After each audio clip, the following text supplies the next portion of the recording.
Hello and welcome to Talkin' Baseball. We may have seen one of the greatest moments in Seattle sports, but we also saw the best game ever played. The Dodgers are going back to the World Series.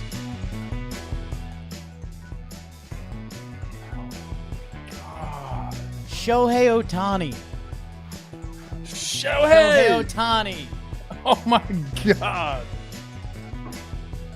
Hello and welcome to Talkin' Baseball. Presented by SeatGeek. Use code JMPlayoffs for 10% off your playoff tickets. All of our special postseason editions live.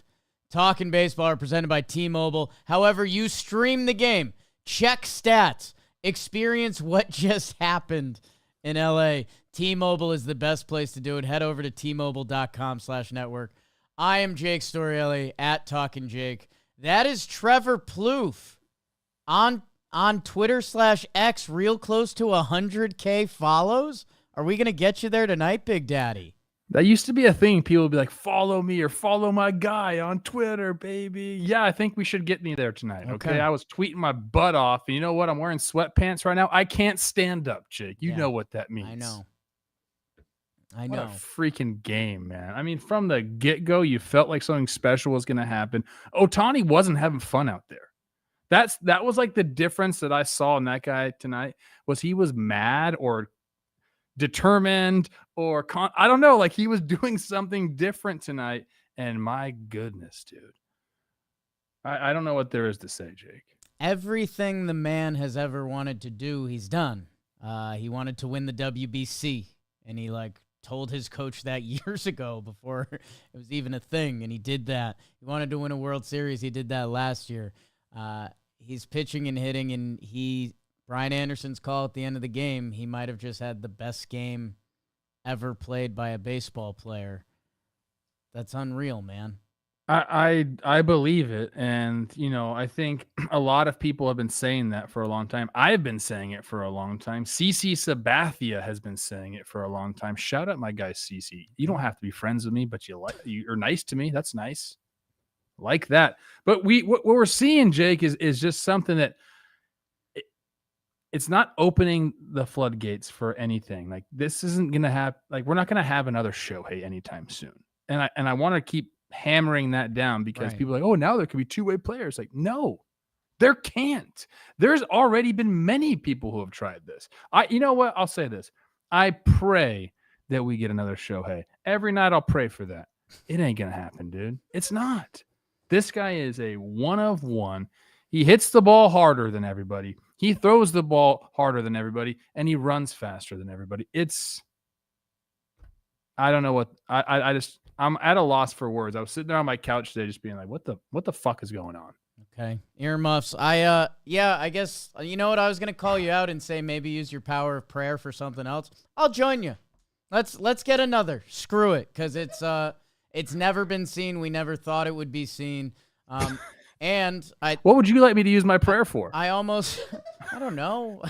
We'll talk about that at the end of the show. Okay. But yeah, man.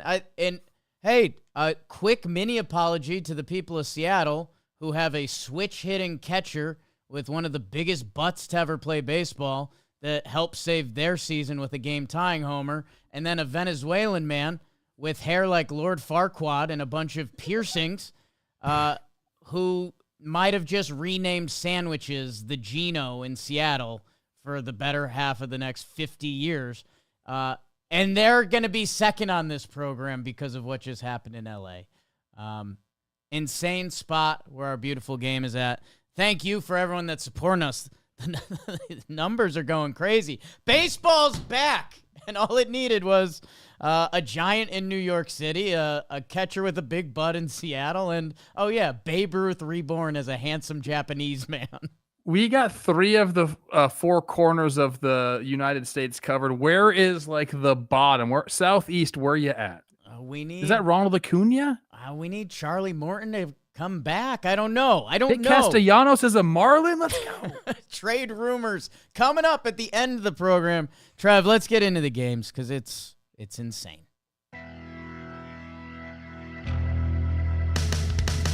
Los Angeles loves a show, and with Ohtani on the bump, the Dodgers brought their broomsticks to the ballpark trying to sweep the Brewers, while Milwaukee would try to do any sort of button mashing to see if Quintana wins Game 4 for them.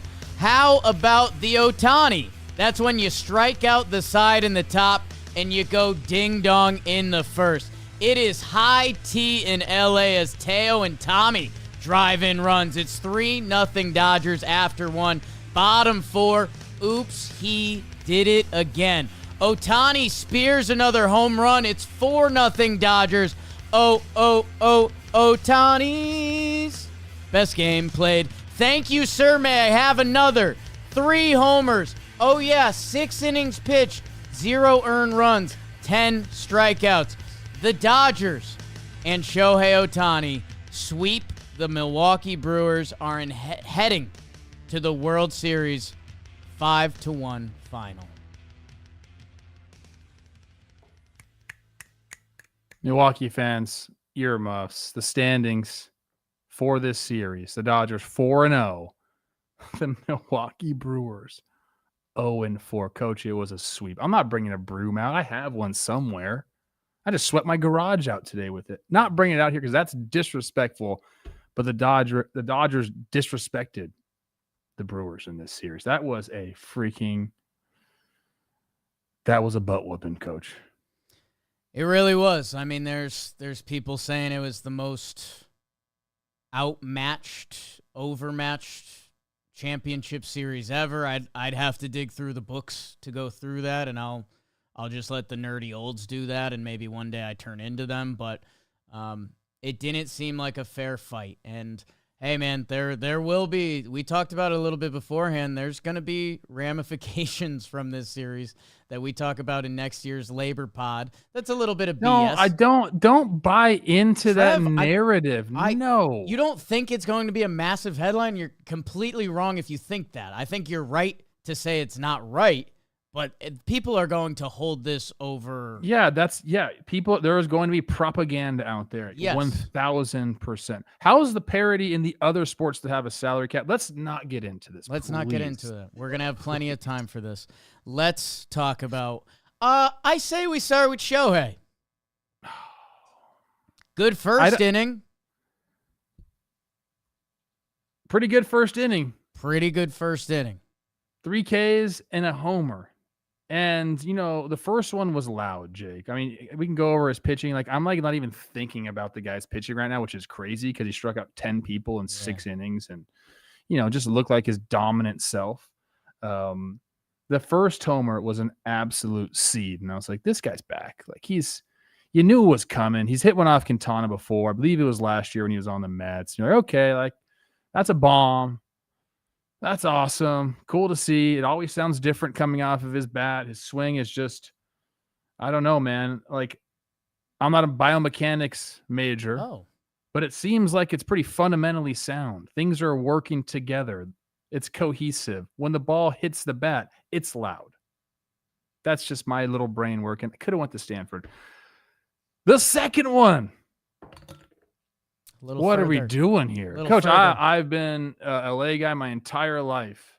And to my knowledge,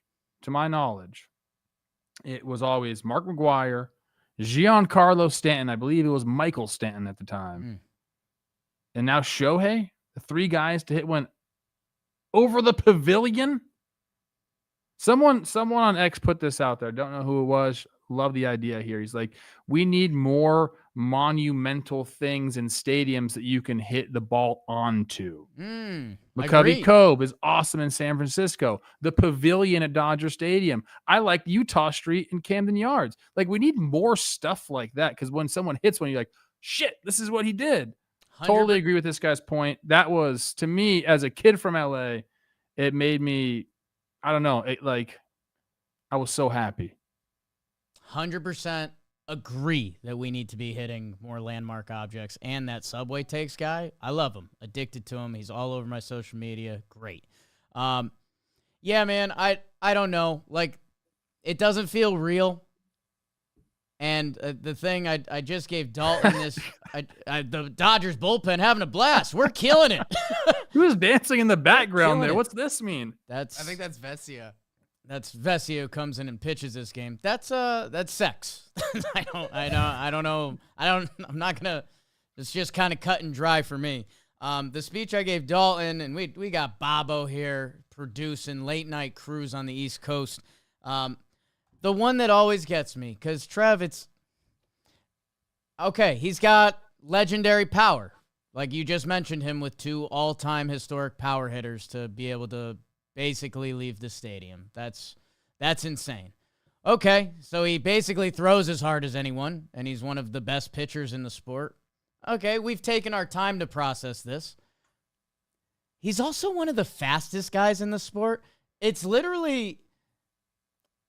video game stuff, and I know that gets thrown out, but also it's the video game stuff that someone does something stupid, like they make I'm playing NBA, I made an 8-foot center, and he's the fastest guy in the league, and he shoots the best in the league, and he passes the best in the league, and you're just like, okay, dude, like, have fun with your video game. This is real life. He's doing it in baseball right now. Ron Darling had a phenomenal sentence during the game. And we'll get to the other game and some unphenomenal sentences being said. Oh. But Ron Darling said something to the effect of, this is a stat line that's usually reserved for Williamsport. And that's what he's making Major League Baseball, the NLCS, look like Little League, when there's a dominant 12-year-old out there that's just bigger than everybody, that probably has 2 older brothers that just beat him, and now he's like out for blood against the little 12-year-olds. That's what Shohei is doing to the big leagues on the biggest stage. And I don't know, man. I don't know. I thought I was a pretty good ball player back in the day. Okay, let's talk about it. I am. Let's not talk about too much about it. So wait, are you comparing yourself to Ohtani right now? Exactly. The difference between me and Ohtani is I don't light see years. It. It's light years, Coach. Okay. Okay. Yeah. Do you know what I mean? That's the final statement. Ohtani's better. Do you know what I'm saying? Yes, Trev, I do. Like, the guys we're watching on the screen tonight, some of the best ball players on the planet. The planet. And Shohei is like Freddie Freeman, who's a high up Hall of Famer when it's all said and done, watching Shohei like that guy's not right. I can't do what that gentleman does. I can't do what that gentleman does on my side of the baseball. Never mind the pitching side of the baseball, where he went to 6 innings. Dude, you're right, and I think it's going back to I'll quote one of my religious figures, Josh Donaldson. He said on Twitter before it got ugly and bad, Josh Donaldson said, "Hey, if hitting's the hardest thing to do in sports, then what's that make pitching?" That's a beautiful quote. The most savage hitter quote of all time. But that's because there's only so few creatures on this earth that can throw baseballs 85 miles per hour, 90 miles per hour, 95. Never mind 100, which this dude hits with ease. And never mind, Trev. Dude, he throws a 12-6 curveball that's not a featured pitch for him. That's top of the zone before home plate. It hits the dirt. Like, I guess that's, again, it's a video game. I hate to keep going back to that, but literally each pitch is vile. Like, if you did an actual scouting report and you didn't know the pitcher was a hitter, you didn't know the hitter was a pitcher, you'd say, okay, well, he's one of the fastest guys in the league. He's got better power than everyone. You know what, Trev? The plate discipline ain't perfect, but when you can hit a ball half a foot off the plate for a 469-foot homer, nice, then your plate discipline honestly shouldn't be that good. And then on the pitching side, he has all the velo, all the skill, the movement. He's perfect. Here's just a little bit more on Ohtani for the people who are waiting for the Blue Jays, Mariners, and maybe the rest of the game. I don't know how much we're going to get into. I mean, what else was there in this Dodgers game? A little bit more on Ohtani. Yeah. Do you like it that we basically know nothing about this guy? Like, is that cool? Like, you know how people say, like, it was awesome when rock stars were, like, mysterious and we didn't know any of them and they made them even cooler. And, like, I tend to agree with that sometimes. I'm, like, really good friends with his agent. Known his agent since I was 8 years old. I know nothing about Ohtani. All I know is that he plays baseball at the highest level it's ever been played. I know he's got a dog. I know he's got a wife who they have a baby. And that's all I know. I don't know anything about him off the field. Do you like that? I would like to know more. The only wrinkle that I feel like people are probably yelling at home is he's involved in one of the biggest baseball scandals of the past X amount of years. But okay, so I mean, that's all of that is on his interpreter. But I think his life was very closed off before then. That if anything, his life is going to be more closed off after. And I don't know. Like, yes, I think anytime we know an athlete and we really like them and they're cool, that's awesome. That's why you shouted out CC Sabathia at the top of the show, even though you guys aren't close friends, because he's known as one of the realest dudes, like, in the world. And he's Big C. He's the man. We're not close friends, fine, but he's nice to me every time we see each other. And that's good. And he's nice to me, too, and that's nice. But I don't know. It's also, if we know athletes and they're not who we want them to be, you know, it's kind of that don't meet your hero. So I don't know if he's the man, which I would assume he is because he hangs out with Freddie and Mookie and all those guys. Dave Roberts is one of the coolest guys I've ever met. Like, I bet Shohei's badass. Does he listen to Michael Bublé all the time? Like, I want to know what he listens to driving to the stadium. He's not driving, but like in his baseball car. Guy. If I know What's he Shohei, listening to the 7th inning stretch song? What are you talking about? If I know Shohei, he throws us on to get his inside baseball information, to get the scouting reports. And then I think he usually grabs a Mountain Dew. So why don't you guys go out and grab a Mountain Dew? Mountain Dew, you guys know Mountain Dew. I mean, it's in the hall. It's in its own Hall of Fame. And the Baja Blast, that's right, the legend. It used to be a mystery, kind of what we were just talking about. You couldn't find Baja Blast everywhere.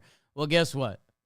Mountain Dew said, you know what? People want it. We're going to give it to them. Baja Blast is out and everywhere. Don't wait. Grab a Mountain Dew Baja Blast today. Taste the tropical refresh that takes every occasion to the next level. Find it now at mountaindew.com/finddew. Trev, I'll give a couple quick stats on Ohtani, and then we kind of have to close the Ohtani loop. 13th ever 3-homer postseason game. The last 3 have all been Dodgers, for any of our people listening that aren't the biggest of Dodger fans. Shohei, Chris Taylor, and Kike, the big 3. That's insane. First player with 2 116-plus mile-per-hour homers in a game under the StatCast era. And I don't know, nobody's done this. Like, final stat for me, nobody's done this. So if you have anything else you want to close up on Shohei, and then we'll put a quick bow on the series, sadly. I've said what I needed to say about Shohei. I mean, I don't know. I don't know. I've been saying this since he was on the Angels. If you get a chance to go see this guy play, please go see this guy play. I've had the pleasure of being in the booth calling his games, which, like, I don't really think of in the moment, but now I'm thinking back like, oh, I should, like, really cherish those moments a little bit more. Yeah. So look, Dodgers, they come to half the stadiums one year, the other half the next year. You got to go see this guy play. Like, do whatever it takes. Because if you don't, you're going to regret it. And luckily, you'll have time. He's got a lot of time left on his contract, but just do it because he's special no matter what he's doing. As we stated, already in this show, hitting, running, pitching, you'll be happy you did it. Please go see this guy play. I don't think I can say that about anybody else in the big leagues. I know there's some baller ass players out there, but like the one guy you have to go see in your lifetime is playing right now. He's the best to ever do it. Go see him play in person. It's fair. You see Geek. Nice, Trev. Look at you, product placement. Ohtani, just again, touching on the pitching just a little more because, the 3 homers will distract you. He only gave up 2 hits, so he hit more home runs in this game than he gave up hits, 100 pitches, 10 strikeouts. And yeah, I guess let's finish off the Dodgers a little bit because we're going to do a World Series preview coming up next week when we know who they're playing. And I guess in this game, hey, the bullpen did their job again. Trinan looked slipped up, but I mean the game was over. I think Brewers fans will tell you that. Their pitching was so dominant throughout this series that, my God, it felt like a UFC match when one of them's a good grappler and just every round they come out. Call. They just come out and grapple them, and there's nothing they can do. I guess the other, in pre-UFC, it would have been like a snake and an animal or something, because I went too far with it. I tried to double down. God damn it, Jake. Yeah, stop. The Brewers never had hope, man. Never. Well, I mean, look at the first 2 games. Blake Snell, 8 innings pitched, 1 hit, 10 Ks. Then you go to Yamamoto, who throws a complete game against you. Your best shot was against Tyler Glasnow in Dodger Stadium, and he has 5 2/3, one run. They scored 4 runs the entire series, right? Yeah. And they had 14 total hits. They only had 16 runners in scoring position the entire series, and they got 1 hit. This was an utter domination by the Dodgers pitching staff against the Brewers offense, who's not this bad, people. I'm sorry, they're just not that bad. Go check the stats out during the season. They had a lot of ways to get the job done during the regular season. I think your analogy with the UFC grappler, just putting him on the mat and just holding him there, that's it, man. They never got let up for air, essentially. It was, and look, can you say this is going to happen again in the World Series? I don't think you can say that. It might, though. Like, these guys who they're starting, Yamamoto could easily win a Cy Young any given year. Blake Snell's got 2 in the bag already. Shohei, we don't have to talk about him anymore. Covered that. And your best friend, Jeff Passan, who I've had beef with in the past, but we've rekindled our love for each other. We text sometimes. We'll talk about Tyler Glasnow winning a Cy Young in his first healthy year. It's a hell of a rotation, Jake, and they're all healthy and they're all doing it right now. And just a reminder, when you said friend, I thought you were going to say Tyler Glasnow, just because, we broke bread over Cole Tucker's wedding and we had a really nice time together. I'm so mad I didn't come. Me too, girl. Yeah, Trev, I think we can save it as more of a postseason conversation, but just a reminder, all the names you just named are guys that get paid a lot of money and are superstars that, in a way, we want our sport to come down to the best players and the stars, right? Like, that's kind of been the argument against baseball for years, that, the whole David and Goliath going into this series with the Brewers is that we don't have that, but we win baseball games. That I don't know. I know we already preface people for a conversation that could coming up in next year's CBA. I don't know. It's the stars really shined. Like, all those starting pitchers get paid a lot of money. Money. I know that, Jake, and I think that there is talk about payroll, whatever. I understand that's part of the game.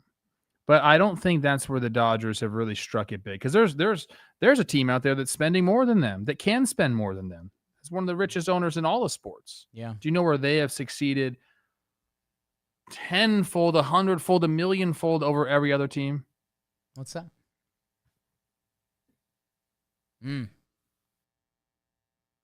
They have the Japanese market on lock, and these guys are so good. Oh, wait. You mean the team that beat us in the World Baseball Classic, and we just always wins the World Baseball Classic? We just kind of snarfed, and we're like, well, America's the best at baseball. I don't care that they use – some of them have different stances, and they play the game more fundamentally, and they seem to just care about playing baseball generally better. They double barrel BP because they just work harder than everybody. Yeah, that nation right there. They got it on lock, dude. Yamamoto, Ohtani, Sasaki. These guys are just getting started in Los Angeles. Yeah. And look, they have a location preference as well. West Coast, I get it, but I don't know. There's other teams on the West Coast, Jake, and they didn't make the moves that the Dodgers have made. Correct. They also, I thought you were going to go a different angle, although I agree with that angle. And, you know, their closer has now stabilized their whole situation, who's going to be a cost-controlled starting pitcher probably the next 5 years, and he could win a Cy Young. I thought you were just going to say, I think where the Dodgers are different because there are teams with money. There are teams that work the minor league systems well. There's teams that trade well. There's teams that do free agency well. They do have, this is going to sound super lame and I may need help, but like they have the X factor of like Dave Roberts is one of the most beloved humans like in the game and just in general great guy. Like when Kike Hernandez like struggled on another team, it was like, well, we'll bring him back. Like he's a part of what we do. Max Muncy, like the creation of Max Muncy to the empowerment to him to become a better defensive third baseman, for him to make a game-saving play. Like, I don't know what that is. I don't know if I would label it vibes. And if we said we're lapping the rest of the MLB in vibes, I think people would just end up pointing to the salaries again and saying, you know what helps the vibes? That. But they do have something understood within that organization, and maybe it's leadership from Mookie and Freddie. Maybe it's from the top down. Like, ownership matters, and clearly what they are doing on every front is elite. Bang. That's all we got. They are going on to face an AL team in the World Series. If you're new to baseball, hello. Do we need anything else on the Brewers? Yeah, I was saying, do we need to close out the Brewers? I think they deserve a little bit. You had a fantastic season, Brewers. I love that you won the National League Central. I love how you play the game. I think that this series wouldn't always go the way that it went. I think this was a dominant time for the Dodgers. I don't think this was a complete, utter mismatch. It was. I don't know what I'm trying to say. I think everyone understands what I'm trying to say. There is a world, an alternate timeline where the Brewers are very competitive in this series. It wasn't this one. The pitching was too good. It just wasn't. If Woodruff didn't get hurt, does that change things? I don't know, but can Woodruff hit? Don't say stuff like that. We don't do stuff like that on this show. Trev, this was one of the biggest. I'm trying to give the Brewers some flowers, bro. I'm digging deep, Coach. I know, man, and they had a great regular season. They really did. But man, postseason baseball is different, and we've talked about that now for years. You only use a limited amount of pitchers. You need guys to be the best against the best in the world. Trev, I'm one of the biggest sports and anything can happen people that's ever lived. Like, if they played this series 100 times, I think the Brewers win 5 of them. Damn. Like, is there a counter? Man. I don't know. No, I the rosters don't match up against each other. On paper, mismatch. I believe that. I think the Brewers, they would have had to play a perfect series to beat the Dodgers, where the Dodgers, I think, can win it like 60 to 70%. So that we're not good at numbers here.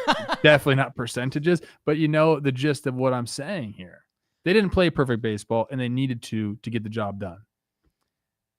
It'll be interesting to see what we get from the crew next year. I mean, but they're all back. Like, they're all there. They're pretty much everyone's back. And hey, like, again, me believing in sports is what can they build on from this? I mean, maybe it's gearing up the pitching more to pitch toe-to-toe with those guys if somehow they can do that. Maybe it's making a trade for some sort of hitting that feels different, because as much as we have fun with the Brewers throughout the year and a lot of the guys that had standout performances and we're like, look at this guy. They got him in the minor league Rule 5 draft and he's killing it. I don't know. There's proven track records of what the Dodgers have working. There's not really a proven track record of what Milwaukee has working. In the postseason. So, hey, maybe if there's a team that can figure it out, it's them, because they were the best team all regular season. So maybe They just need to find a way to tweak that recipe a little more. When Sal Frelick turned the double play, that's when I thought Brewers ball could work. And then it just, from that moment on, it didn't. I mean, if that ball's a grand slam, what are we saying about this series? One of the craziest plays in baseball history. Hey, Brewers, great year. You don't care about that right now. They hit 118 in the NLCS. That is the worst batting average by any team in a postseason series of at least 3 games in MLB history. Enjoy the offseason. Had a great season. Be sad for a little bit. Enjoy the offseason. Someone said Cabo's fine. You can go to Cabo. I don't know. Oh, really? I saw like a news article about it. They just do what you got to do. Decompress. Cabo Trev is like one of my favorite versions of myself. Go to a game. Go to a concert. Do it all with SeatGeek. Today's episode is sponsored by SeatGeek. Seattle, we're coming. I'm so sorry. Toronto's stoked this episode. Are they even going to talk about it? The playoffs, as you know, are here. NFL is rolling. And anywhere you could get a seat, like concerts. Billie Eilish on tour, coming to Long Island. Thinking about it. With our partners at SeatGeek, you can now get 10% off any tickets with code JMPlayoffs. So download the SeatGeek app now. Use code JMPlayoffs for 10% off. 10% off any tickets. Promo code JMPlayoffs only at SeatGeek. Let's, yes, Trev. Who won the NLCS MVP? I didn't see. I'll give you one guess. Shohei did? Okay, I'm just. Yeah. And, unfortunate sad snaps for resident Padre fan Ryan Cohen. Called all of this before the game. I think he literally said 3 homers, he shoves, he's going to win MVP, where Shohei's postseason numbers before this game hadn't been that impressive. And here we are talking about literally the best game ever played. Seattle had one of their best nights in their baseball history. Let's do that. Buckle up for Game 5 as Kevin Gausman and the Jays could leave Seattle feeling very blue if they sweep all 3 in the Great Northwest. Unless the Vanilla Gorilla, Bryce Baby, and the Mariners can collaborate and win some. Bottom 2, Gino, the youth of the nation. Suarez makes it 1-0 Mariners. Top 5, George Springer Spaniel has that dog in him. RBI double to tie it up, and in the 6 for the 6. Ernie Burt's an RBI single. Captain Kirk flying around the bases. It's 2-1 Jays. Bottom 8th, Seattle needs a rally. Cal, he makes Brendan feel little with the game-tying homer, and later that inning, get out the rye bread and the mustard, Grandma. It's grand salami time. They'll be calling that sandwich the Gino for years in Seattle. Toronto didn't want the smoke as Munoz shuts it down. Mariners win Game 5, 6-2 final. Standings in this series. Mariners 3-2. Blue Jays 2-3. They got to win 2 in a row. Back in Toronto to get the job done. Mariners 1 win away from their first ever World Series appearance. That's pretty cool. Yeah, I've decided I'm going to stop apologizing to Seattle. We had to move this to the second half. Ohtani, what a great night for baseball. Seeing a player do something that's never been done in the opening 15 minutes we did on this show. Seattle that is involved into this great American city. A great sports town, the 12th man in Seattle. They lost their basketball team right before Seattle kind of blew up even more. And now this baseball team that hasn't been to the World Series, hadn't won an ALCS game in Seattle in 25 years. After losing 2 games, they put together a dream 8th inning in hindsight. It was scary at first. But then Cal Raleigh, his first right-handed at-bat of the series, goes big fly, like over the stadium it felt like. And then later that inning, Eugenio Suarez hits a opposite field grand slam, his 50th plus homer of the year, which is insane as well. A night that's going to go down in Seattle folklore. I think there are two main points in this game, and they're both pitching changes. The first one, let's go cron pod it up. Bryce Miller coming out pretty early, one base runner on, bottom of the lineup up. What'd you think about that? I got thoughts, but I want to get yours. I didn't love it in the moment, but I also didn't hate it. He scrambled through a couple innings there. You're up 1-0. That in playoff baseball, and this is a pivotal game in this series. Like, whoever was going to be up 3-2, and instead of having to win 2, you got to win 1. He played to win. I was scared because to overextend your bullpen in that moment when you don't know how much game is left or you don't know who's going to look good, I didn't think it was the right move. I guess I wasn't fighting it. I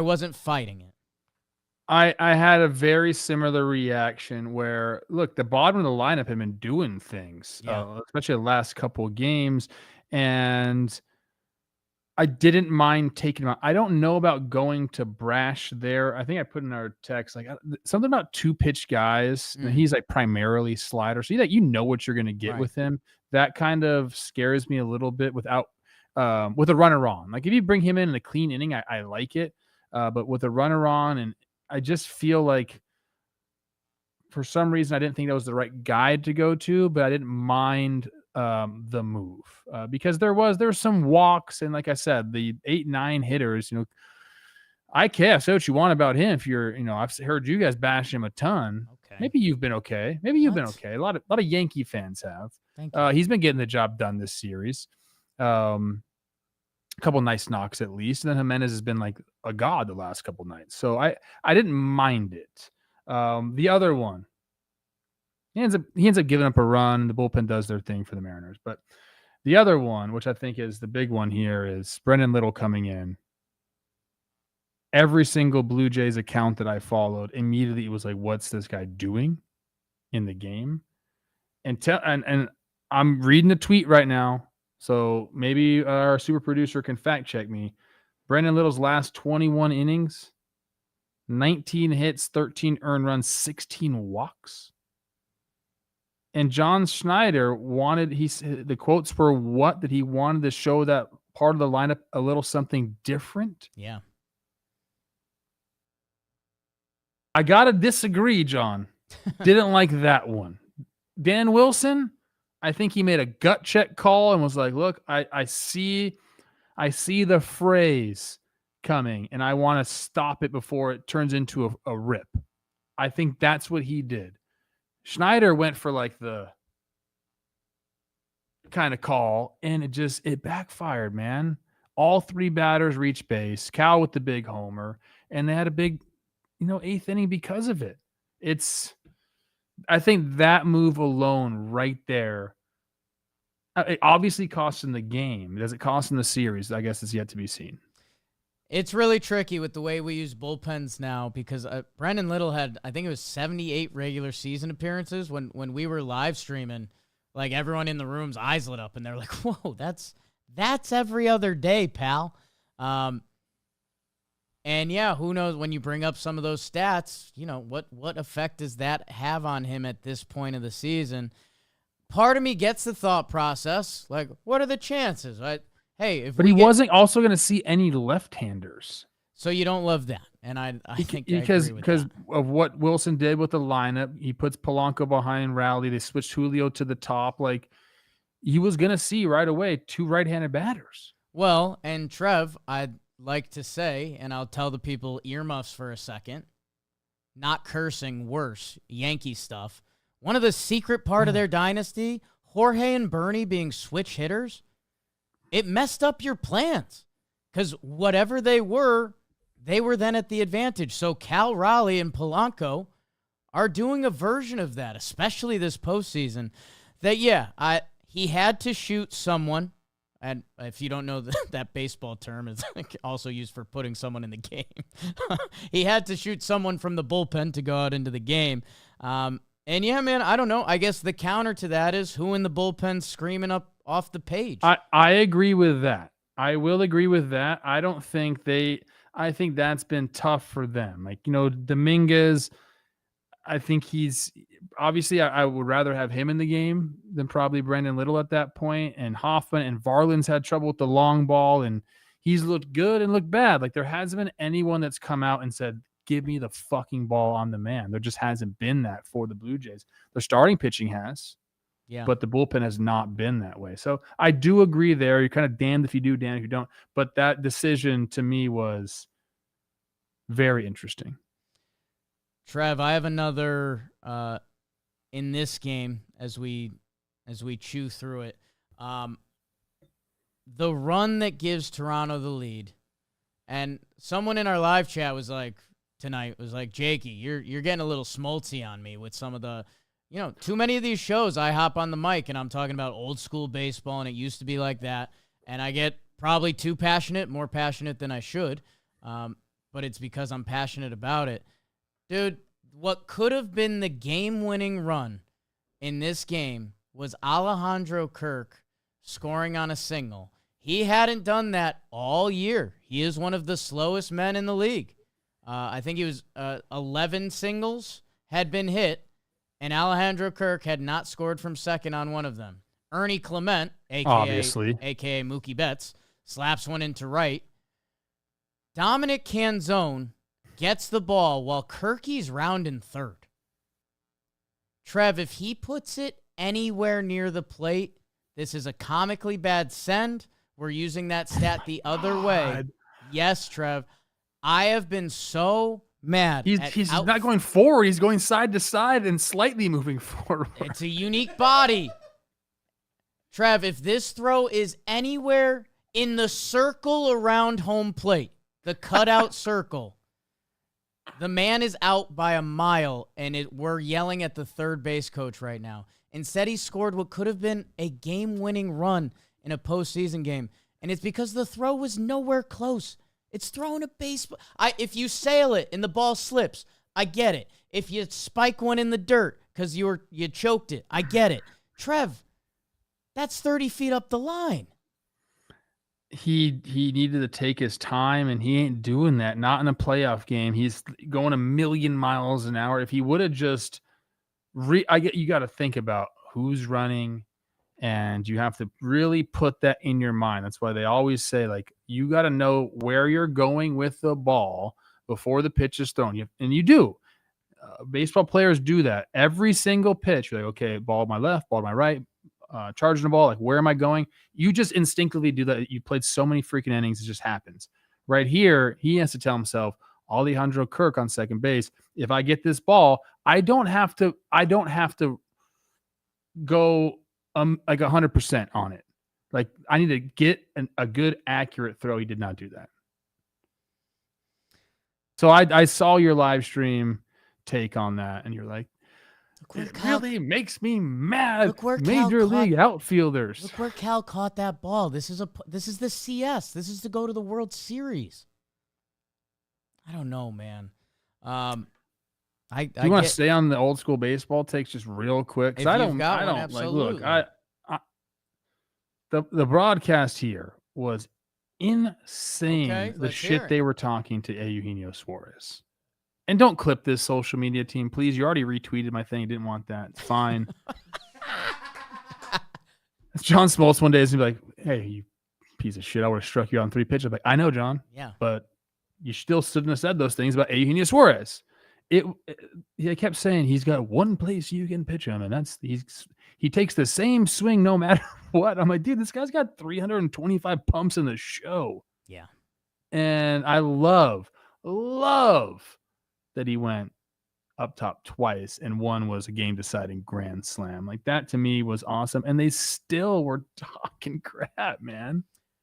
A guy known he can hit the fastball. It's if he can lay off the slider. That's like, shouldn't you be saying, like, dude, this is awesome. A guy coming back to Seattle, grand slam, 1 win away from the World Series. What a moment. Instead, you're talking about how he can't lay off a slider when he just took a fastball 350 feet out for a grand slam in front of his home crowd. This is what we're thinking? It's nuts. It's nuts. It used to drive me nuts. I kind of let it wash over me like a warm bath that I just don't let myself get that mad at anymore. Because again, Smoltz has moments of brilliance in the booth that you're like, wow, dude, yeah, you know ball. You clearly know Hall of Fame level closing, starting. Could hit decently for pitcher levels. But yeah, man, he's just so critical on everything you just said. Like this guy, Eugenio Suarez is a legend. He's just thinking like what he would have done. I would never have thrown this guy a fastball and all this. And yes, like obviously this guy's a freaking menace. John Smoltz was a dog. I love everything about his career. Basically two different careers, starter, reliever, all that. Awesome, dude. I respect the shit out of John Smoltz. I do. I just think like, man, like we need to clean that up a little bit. That's all I'm saying. And I'll give this to Seattle. How about this? Let's just switch gears real quick. Dude, they know how to chant people's names in Seattle. Real well. Like, they're the best in the biz at that. I'm going to hand that to Seattle right now. Here's your crown. Best in the biz, chanting names. Number 1. Eugenio Suarez with a .563 slugging against breaking balls this year. So, yeah, I bet there's a lot of pitchers that when they face Gino, they're like, I don't want to give him a fastball over the plate. Somehow he's found a way to pump 300-plus homers. And by the way, about to get a nice contract somewhere else and pump another handful of homers to get to 400 that we'll probably be talking about 5 in about 3 years. And like, wait, is this guy the most underrated? We'll get there. Tune in, Talking Baseball 2028. Should be a good year. It'll just be AI by then. Trev, I want to go back to, you mentioned Matt Brash coming out, and you didn't like, or two-pitch pitcher, like in that situation, it is what it is. Brash was kind of their two-man all year. I guess you can make an argument that Bizzardo maybe has jumped him this postseason with how nasty he's been. But they go to who had been their setup guy this year, and yes, Springer gets him, 2-0 count. We were all sitting up in our seats. One of the better postseason players to ever play, George Springer, which, again, just put that in the bucket of sometimes it might be better to walk a guy. They're lucky that ball stayed in the ballpark. It'll get slightly forgotten. Matt Brash strikes out Vladdy to end the inning on a nasty sinker. He's got great stuff. He does have great stuff. So, in the Matt Brash pushing the button decision, there's something to be said that, yes, he gave up that hit to Springer. He also struck out the bad man in this series after that. Agreed. I didn't mean to come in on Brash. And in the moment, that's what I thought. I know most of the time you're going to be sitting slider. I think Vladdy probably was on that fastball right there. I think he throws it, if my memory recalls, I think 70% of the time. So it's just, I don't know. In certain situations, I feel like that's not a great thing. I'm not trying to dog this guy. I think he is. Yeah. He's a very good reliever for them. And I think a lot of people were talking about, okay, why didn't Brian Wu come into that situation? I think he needed a clean inning. Yeah. And he got it. We saw Brian Wu in this game, which that had to be exciting for Mariners fans. Spire with a clean, quick inning after he threw a lot of bullets the day before, and he's been used a lot. Man, that George Springer, I'm just trying to think of moments now. George Springer getting hit in the knee was one of my least favorite things I've seen in a long time. The sound on that was like Shohei's, what was that? Ball off the bat. It was just a knee. I don't know. I'll call out FS1 on that. When they were doing the replay montage, without sound, I was like, should we be showing this one? There's a chance this is like gnarly. Do we have results on that? I haven't looked at the sheet. Dalton just put up a finger point. He's got a right knee contusion. He had x-rays, which were negative, which is a good thing. He'll probably do some more testing tonight when we get home. George is about as tough as they come. I think they'll have to be really, really hurting to not be in the lineup on Sunday. That's from John Schneider. So, and we saw him try to walk to first, and then he went for the little jog, and that didn't go. But he's tough. Hard hitting New Britain, Connecticut, baby. Yeah, man. Rockcats. Yeah, all three of us, you, me, and George Springer have lived in New Britain, Connecticut. I had a lot of fun. A lot of fun in New Britain. Me too, guy. I shout out Elmer's Bar and Grill. Elmer's, hell yeah. Yeah. Sir, you're gonna have to leave just a couple times. We're still on good terms.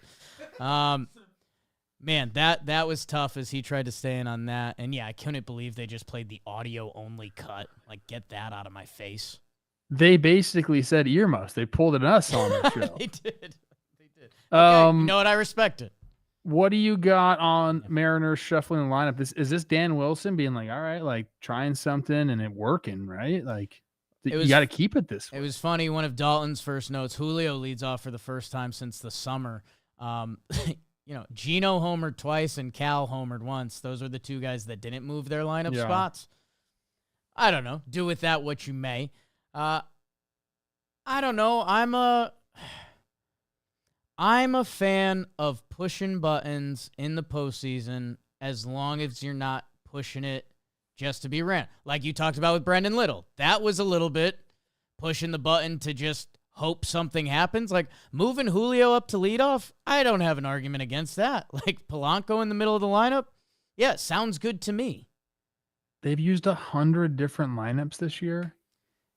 Yeah, man, it's kind of so it's not as like stroke of genius as I thought. Between Mariners fans, you guys let us know below. I just know a lot of different teams have a lot of different philosophies. But I mean, man, between injuries or lefty righty, and I know some teams do try to outthink themselves. I don't know if the Mariners are one of those, but yeah, man, teams love cracking a different lineup. Oh, Rocco Baldelli with the Twins. Boy. That was like, I don't want to say what I'm thinking right now. He got off to that.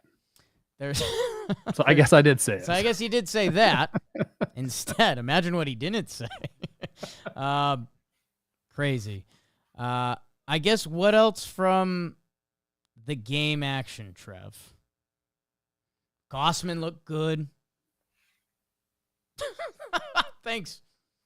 I'm reliving this. I mean, it was a while ago. I watched Shohei do his thing. Yeah. I think we covered a lot of plays. I mean, there was the double play, lining into a double play. What else is there? I don't know. That was big. That was Blue Jays. Oh, there was the Ernie Clement 2-inch double play. So it's bases loaded, nobody out. You get the K, and then Ernie, who has obviously been like the guy, puts one there, and you see.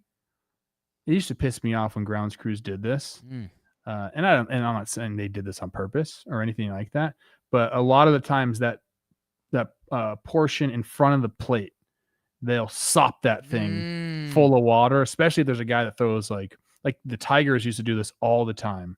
If there was a guy that threw sinkers, they just wet that spot so the ball would go into the ground, just stop basically. You can see right there, that big splat. I guess it's not too wet. It's a different color than the batter's box, and it's something. But that was an insane sequence right there. It's something that if you're new to baseball, you should know that is like a real thing, that different infields are cut differently, teams spray the areas differently. Like if you have that sinker ball or you don't. And yeah, that's literally the dream escape is strike out and then literally on top of the plate. Cal, I love the overhead shot because it shows like the exact moment where Cal found the ball. Yeah. I thought that was so cool. Moves pretty well for a big fella, huh? Of course. Platinum glove winner. He's like, where is it? Where is it? Then, oh shit, there it is. Hats off. God, there's nothing cooler than freaking taking your mask off with the skull cap still on. Ooh, interesting. Oh. Yeah, the catcher look is pretty. That's the catcher tough. look is badass, dude. That's the closest that we have to a warrior on a field because the ball goes at them every play. Yeah, it does. That's why people kids really like playing catcher until they get back there. They're like, fuck this. I'll play catcher. I don't want to do that again, Coach. No, Dad. Man, Mariners were 2 for 24 with runners in scoring position in Seattle until Gino's grand slam. That's insane. The first ALCS game in Seattle won since October 15th, 2000.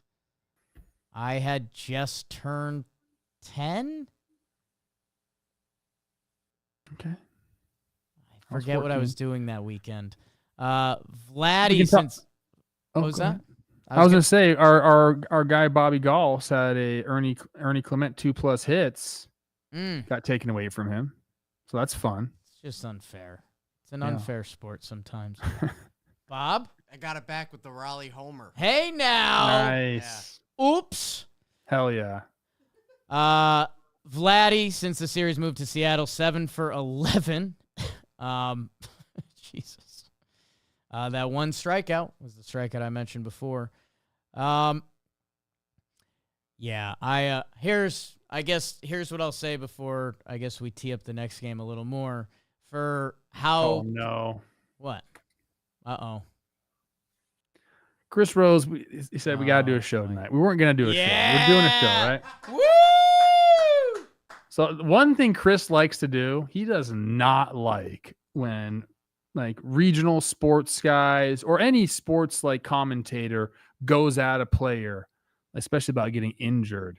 Oh. He just sent a tweet from this guy who is KCPQ, Seattle, Washington sports rep, Fox 13 sent out a tweet. Well, if you're going to hit anybody, basically he was talking like shit to George Springer. I can't wait for Chris Rose to just lay this guy out. I can't wait. Late night Chris Rose wasn't going to do it, but now the people need me to. He says, he sent it. Dan goes, LMAO, you want me to get a screenshot of the guy? And Chris said, not sure about that. Still thinking whether to use it. So he's very thoughtful. But if he does decide to go at this guy, look out, buddy. The Chris Rose, Dan Rourke connection will be studied. It's unbelievable. For millions of years. Trev, Rob, I think we got one more people we got to thank. Our friends at DraftKings. You mentioned that those winning bets by Bobo. Today's episode is sponsored by DraftKings. Stay in on the action. Use your bonus bets on DraftKings same-game parlays for an even bigger payout. And, folks, we got a couple more baseball games. We got a couple more b-ball games coming up as the league gets underway. And new customers, if you bet $5, you get 3 months of League Pass and get $300 if your bet wins. Paid in bonus bets. So download the DraftKings Sportsbook app. Use code JAMBASEBALL. Code JAMBASEBALL to get $300 in bonus bets instantly if your first $5 bet hits. Plus 3 months of NBA League Pass. In partnership with DraftKings, the crown is yours. Where I was going before the Chris Rose nonsense, but excited for baseball today. We'll be there. Everything I said about the Brewers that hurt my soul, these two teams, if they played 100, I could see it literally going 50-50. Like the mix of talent that you have between the rotations, the bullpens, the different approaches in the lineup, like this is an awesome matchup. Agreed. And everything from the uniforms I love together, Yes. Superstars going up against each other in Vlad and Cal. I think the pitching staffs have been great. There's plus defenders all over the field. I believe these rosters match up very, very well against each other. And I think the managers too. I think these are like baseball guys through and through, and I like that. Oh my, Rob, I don't know if this is one you'd be able to find, but the manager celebrating the Cal Raleigh homer, that was an amazing shot. Because Cal Raleigh hits the game, or no, Gino hits the grand slam. Oh, I saw that. Gino hits the grand slam, and everyone's losing it, obviously. And it's, I guess it's a losing it we've never seen in Seattle, like crowd going nuts. You got shoes on head. I don't know if we want to talk about that. They did that again tonight? I didn't see that. Oh, yeah. Last night I saw it. Yes, hats were on heads shoes were on heads while Gino Suarez hit a grand slam to help them win this game 5. They're doing the player reactions, and Gino, he's giving the heart as he touches home plate. They cut to the managers, man, which I don't know, as not to be Chris Rose, but as you get older, life changes, and you can't play the game and give your buddy a forearm shiver to the chest after the home run just because life changes. The managers and the emotion that they had going on. Oh, those are grown men yelling and screaming and holding on to each other for dear life. That's the best. One day me and you, Pop. One day me and you, Pop. Let's remind me if I forget this in a second that I need to let Trev in on my new analytics department for our team. We're We're going to get a game 6. We've already got quotes from Schneider that said Gossman will have the cleats on for game 7, so they're getting ready.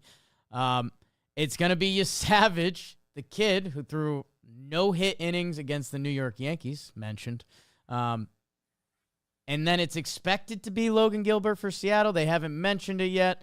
It'll be interesting to see what kind of funny business goes on in the next 24 to 48 hours as they have the off day, and then they'll play Sunday night. I guess baseball-wise, is there anything that you need to mention? Coach, we just covered the whole game. Yeah. So, okay, here's my bonus for our team we take over. So we're going to have like a normal analytics department and the exit velo and, oh, this guy does this. And, oh, great. Like stat nerdy information. We're going to have like the secret analytics department that's not really numbers, but like Jimmyisms. Like when a pitcher touches his hat, what does he throw? Like that kind of stuff that I guarantee you there's an analytics number out there when a pitcher throws away a ball that their pitch percentages change. Like when pitcher X throws away a ball, that means he wants to rip a fastball, so he asks for a new Interesting. ball. So put that in our secret analytics department's binder of things to look up. I like that. I like it. See? That's called seeing the game differently, people. Coach, I mean, you got another show to record, so I can't wait. I guess I'll let you go. Go check out Baseball Today with Trevor Plouffe and Chris Rose. We are off tomorrow. Look at us. No baseball game, no show to do. Daddy might have a drink.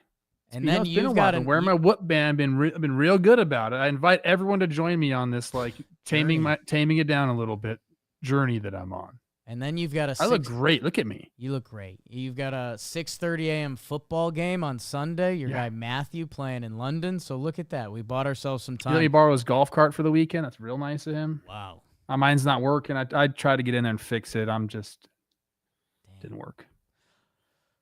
A lot of people are trying to unpack that right now. Let's end the show. Thank you to Rob Sirocco, Dalton Feely. Thank you to everyone tuning in. Share, subscribe, all the good stuff. It helps. And we're excited. 1 game away from the World Series. Jake sucks. Maybe 2. Hey, go follow me on X, dude. I'm so close. How many you at? I'll follow. Fuck you. 98.3 thousand. Oh, we're there by the morning. Let's go, people. Get that news call out that news reporter. That'll get you some views. Chris is ready. It's hot.